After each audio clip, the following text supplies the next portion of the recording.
भारत और जर्मनी के रिश्तों को नई मजबूती मिलने जा रही है। German chancellor Friedrich Merz Bharat आए हुए हैं और ये उनकी पहली यात्रा है। देखिए, जर्मनी ने वर्ष 2000 में 21वीं सदी के लिए एक रणनीतिक एजेंडा तय किया था। पिछले साल इस रणनीतिक साझेदारी के 25 साल पूरे हो चुके हैं।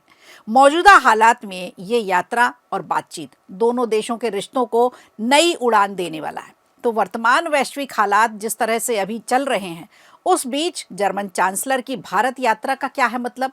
अहमदाबाद में उड़ी पतंग के साथ दोनों के बीच रिश्तों की डोर को क्या नई उड़ान मिलने वाली है? तो क्या है पीएम मोदी का जर्मनी के साथ मास्टर प्लान? आज इसे समझने की कोशिश करेंगे। और दूसरी तरफ बंगाल में छिड़ चुका है लेटर वॉर। अब क्या लेटर वॉर का कुछ असर सियासत पर भी पड़ेगा यहाँ की, या फिर चुनावी हवाबाजी है? इसे भी समझेंगे। इसके अलावा चिराग पासवान को अब बिहार छोटा लगने लगा है। छोटा मतलब चिराग अपनी पार्टी का उजाला और भी राज्यों में फैलाना चाहते हैं। तो क्या ये भाजपा की कोई नई चाल है, या फिर चिराग का अपनी पार्टी को बड़े लेवल पर यानी राष्ट्रीय स्तर पर बनाने का एक सपना है? एक नज़र इस पर भी आज के शो में। नमस्कार, खबर प्रधान शो देख रहे हैं आप और मैं हूं संगीता श्रीवास्तव।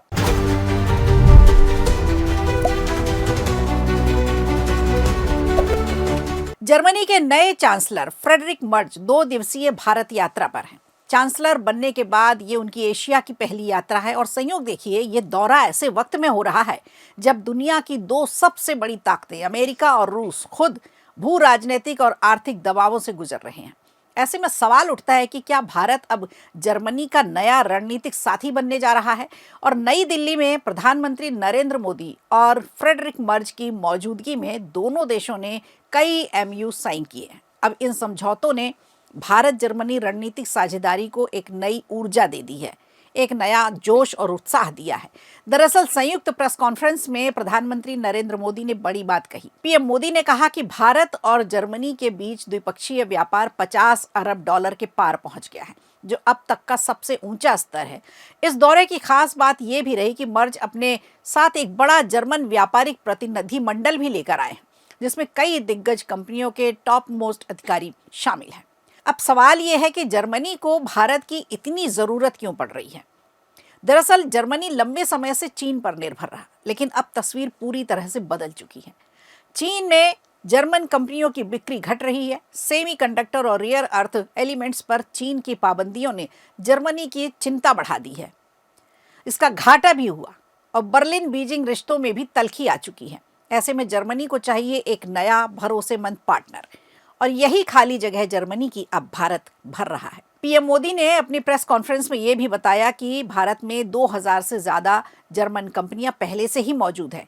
ये भारत की स्थिर अर्थव्यवस्था और अपार संभावनाओं पर जर्मनी के विश्वास को भी दिखाता है। चलिए अब बात करते हैं उस डील की जिस पर सबकी नज़र है, और वो है भारत यूरोपीय संघ का फ्री ट्रेड एग्रीमेंट यानी एफटीए। दरअसल फ्रेडरिक मर्ज ने साफ कहा कि भारत यूरोपियन यूनियन एफटीए को अंतिम रूप देना अब बेहद ज़रूरी है। अगर ये समझौता होता है तो जर्मन कंपनियों के लिए भारत में इन्वेस्ट करना बेहद आसान हो जाएगा और भारतीय कंपनियों के लिए यूरोप के दरवाजे और भी ज़्यादा खुल जाएंगे। ऐसे में अब एक और अहम मुद्दा पनडुब्बियों का भी आता है। बताया तो ये जा रहा है कि जर्मनी की बड़ी डिफेंस कंपनी अब भारतीय नौसेना के साथ 6 न्यू टेक्नोलॉजी से लैस पनडुब्बियां बनाने का प्रस्ताव पर बातचीत कर रही है। ये पनडुब्बियां भारत की मझगांव डॉक शिप बिल्डर्स के साथ मिलकर बनाई जाएंगी। भले ही यह दौरा सिर्फ औपचारिक यात्रा लग रहा हो, लेकिन ऐसा बिल्कुल भी नहीं है। इस यात्रा के संकेत साफ हैं कि भारत अब ग्लोबल पावर का सबसे ट्रस्टेबल ऑप्शन बन रहा है।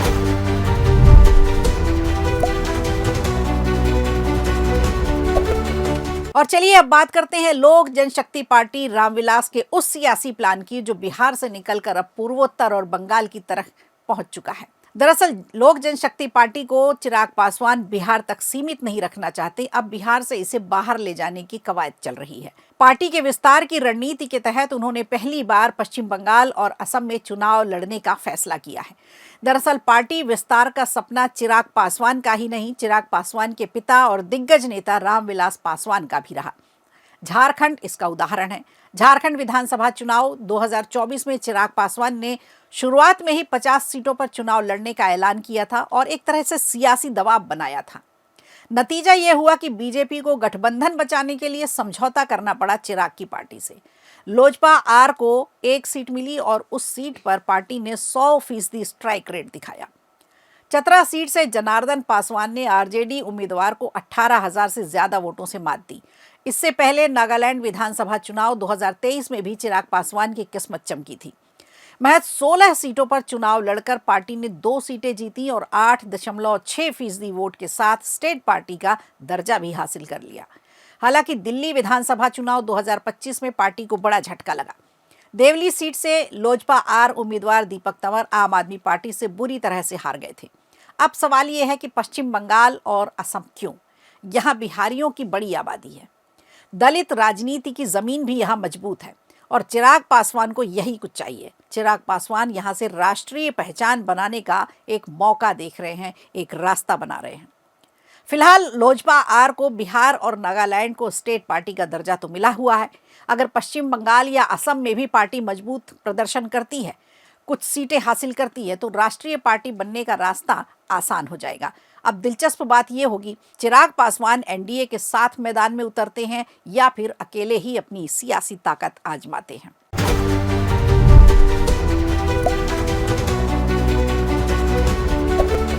और इधर ईडी की रेड के बाद बंगाल की सियासत उबाल पर है। मुख्यमंत्री ममता बनर्जी और चुनाव आयोग के बीच की टकराहट लगातार गहराती जा रही है। दरअसल एसआईआर को लेकर ममता बनर्जी ने मुख्य चुनाव आयुक्त ज्ञानेश कुमार को एक बार फिर पत्र लिखा है और ये कोई पहला या दूसरा पत्र नहीं है, बल्कि ये 5वीं बार लिखा गया पत्र है। और इस बार आरोप वही, आम लोगों को परेशान किया जा रहा है, वोटर्स को बेवजह डराया जा रहा है, धमकाया जा रहा है, उनके अधिकार छीने जाने की कोशिश हो रही है। दरअसल इससे पहले शनिवार को ममता बनर्जी ने चुनाव आयुक्त को एक 3 पेज का पत्र लिखा था। उस पत्र में उन्होंने कई तीखे सवाल उठाए थे, जैसे अमर्त्य सेन, जय गोस्वामी, मोहम्मद शमी और देव को हियरिंग नोटिस क्यों भेजे गए, ये उनका सवाल था। एसआईआर प्रक्रिया के दौरान इस तरह की चीजें हो रही हैं और बिहार में भी हुई थी। अब इस दौरान कथित तौर पर हुई 77 मौतों की जिम्मेदारी कौन लेगा, ये भी ममता का सवाल है। अब अपने ताजा पत्र में मुख्यमंत्री ने एक नया गंभीर आरोप लगाया है।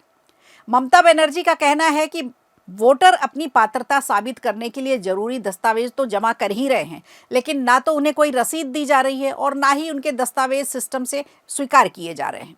तो मुख्यमंत्री ने यह लिखा कि बाद में दस्तावेज नॉट फाउंड क्यों बताया जा रहा है, या फिर यह कहा जा रहा है कि रिकॉर्ड में मौजूद नहीं है। इस आधार पर लोगों के नाम वोटर लिस्ट से हटाए जा रहे हैं। ममता बनर्जी ने इसे सीधे तौर पर वोटर को वंचित करने की साजिश बताया है और चुनाव आयोग से आम लोगों को परेशान करने की बंद करने की अपील भी की है। मुख्यमंत्री ने हियरिंग नोटिस को लेकर बड़ा सवाल उठाया। उन्होंने पूछा कि अगर माता पिता और बच्चों की उम्र में 18 से 19 साल का अंतर है तो हियरिंग के लिए बच्चों को ही क्यों बुलाया जा रहा है। शनिवार को लिखे गए पत्र के आखिर में ममता बनर्जी ने हाथ से 2 लाइनें भी लिखी। उन्होंने लिखा कि हमें नहीं लगता कि हमें इस लेटर का जवाब मिलेगा, यानी उनको उम्मीद बिल्कुल नहीं है। वो पत्र पे पत्र लिखती जा रही हैं, लेकिन उनको उम्मीद नहीं है कि उनके पत्र का कोई जवाब चुनाव आयोग देगा। अब इस पूरे विवाद में विपक्ष के नेता शुभेंदु अधिकारी भी सामने आ चुके हैं। उन्होंने मुख्य चुनाव आयुक्त को काउंटर लेटर लिखा। शुभेंदु अधिकारी का कहना है कि पश्चिम बंगाल में फ्री और फेयर चुनाव के लिए एसआईआर बेहद जरूरी है। उन्होंने सीएम ममता बनर्जी के उस दावे को सिरे से खारिज किया है जिसमें एसआईआर की प्रक्रिया में 77 मौतों को भी जोड़ा गया। आपको बता दें, ममता बनर्जी इससे पहले भी 20 नवंबर, 2 दिसंबर, 3 जनवरी और 10 जनवरी को 4 पत्र लिख चुकी हैं और अब ये 5वां पत्र है उनका। अब साफ है कि एसआईआर मुद्दा चुनावी अखाड़े में पूरी तरह से उतर चुका है और ममता बनर्जी इसे बीजेपी और चुनाव आयोग दोनों के खिलाफ हथियार बनाकर उतर रही हैं। हालांकि ये बात टीएमसी और ममता बनर्जी और इवन की पूरा विपक्ष अच्छे से समझता है, जानता है कि एसआईआर को मुद्दा बनाना और चुनाव आयोग को टारगेट करना सिर्फ और सिर्फ अंधेरे में तीर मारने जैसा है, क्योंकि बिहार में राहुल गांधी ये पैंतरा अपना चुके हैं और नतीजा हमने और आपने देखा। ऐसे में भाजपा के पास विपक्ष के इस नैरेटिव का एक मास्टर काउंटर है और वो है घुसपैठियों की पहचान करना और उन्हें देश से बाहर निकालना। खैर, जो भी सवाल है वो ये है कि क्या एसआईआर सच में वोटरों को परेशान कर रहा है या फिर ये सिर्फ चुनाव से पहले का सियासी दांव है।